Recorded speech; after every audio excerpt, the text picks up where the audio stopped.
kiwango cha uhusiano baraza na taasisi nyingine ikiwemo serikali la kidini na kijamii.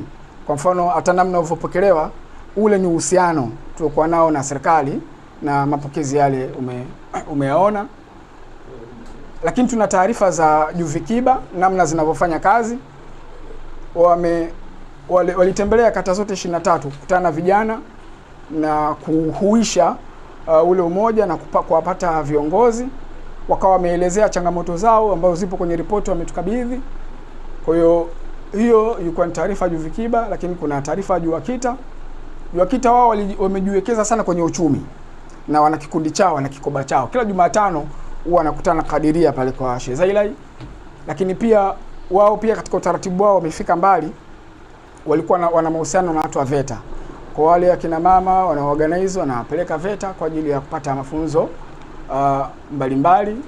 Lakini tuna eneo hapa ambao ni changamoto na maoni ya kimkakati. Kuna yale majukwaa ya walimu na maimamu, Mheshimiwa Katibu. Katika eneo hili tuna UMATA ambayo Umoja wa Maimamu Tanzania, mwenyekiti wake ni Arif Surya. Kuna Jumada, Jumuiya ya Maimamu na wanasema maduati. Maduati Tanzania ambayo inaongozwa na Sheikh Suleiman, alikuwa imamu pale Mtambani. Lakini pia tuna Juedikta. Juedikta wenyewe wanajiita Jumuiya ya Walimu wanaosomesha elimu ya dini ya Kiislamu Tanzania. Hii mwenyekiti wake ni Kilwale. Mwenyekiti wake Kilwale. Saleh Kilwale. Haya, sababu hata UMATA sasa hivi Mheshimiwa Katibu wanatoa vitambulisho. Wakati sisi baraza tuna utaratibu wa vitambulisho vya maimamu. Kama wao wanatoa vitambulisho vya maimamu, maana sisi baraza ile nafasi ya kutoa vitambulisho kwa maimamu tena inabidi ife. Kwa maana kama wanapokwenda wanaenda kuchukua sehemu kubwa ya nafasi zetu. Lakini pia tunaelekea katika uchaguzi, Mheshimiwa Katibu. Tunashauri usimamizi uwe mzuri, kulinda uadilifu na kuzuia mamluki katika uchaguzi wetu huu, kwa sababu ni uchaguzi ambao unatolewa macho na watu wengi. Lakini pia kuna eneo hapa tumeandika wajibikaji wa viongozi.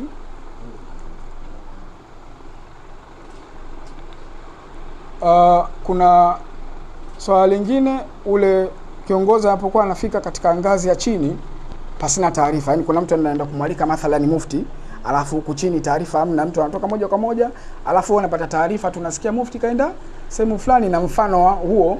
Jambo hili kwa sababu la kiutawala kasema tukwambie ili uratibu wake uwe mzuri, ili tuwe na utawala mzuri na bora. Mwisho ni shukrani.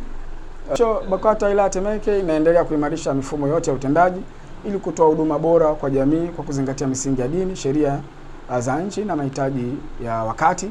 Hii imeandaliwa na ofisi ya BAKWATA wilaya ya Temeke. Mwisho wa taarifa. Kwa kutokana na muda wa Mheshimiwa Katibu, naona haya kuonyesha ile mifumo yetu, lakini kama itakupendeza mfumo wa BAKWATA wilaya ya Temeke ikiwemo website ambayo taarifa hii, lakini tukuombe ulizie yale machache ambayo naona kuna umuhimu kufikisha kwa viongozi hapa, uyafikishe wakati huo msafara nje unaandaliwa, ili tusiweke sana watu. Lakini la mwisho, sijui kama Katibu alisahau au vipi. Mheshimiwa Katibu, niliwaambia last week kwamba hii ndio ofisi ya kwanza ya wilaya, sijui mikoa mingine kuwa na sanduku la maoni. Kuwa na sanduku la maoni na malalamiko. Wasiwasi wangu tu niliwauliza nani anafungua hilo sanduku. Ndio wasiwasi wangu ulikuwa hapo, lakini niwapongeze kwa hilo, na ni wilaya ambayo kiukweli ni wilaya ya kimkakati. Kuhusu nyingine niko nazo bega kwa bega. Kwa mzee wangu mzee Muhenga na baba yangu hapa Shahada mwenye pingu, tunaendelea vizuri. Kwa hiyo Mheshimiwa Katibu, tunakuomba sasa, na media tunaziomba ziende kwenye magari kwa ajili ya kujiandaa kuondoka, ili Mheshimiwa Katibu azungumze na viongozi kidogo. Kutoka hapa tunaelekea hapo kwenye msikiti wa wilaya pamoja na shule, tunaenda ukumbini kwa sababu kuna watu wengi wanamsubiria Mheshimiwa Katibu kule. Nashukuru sana.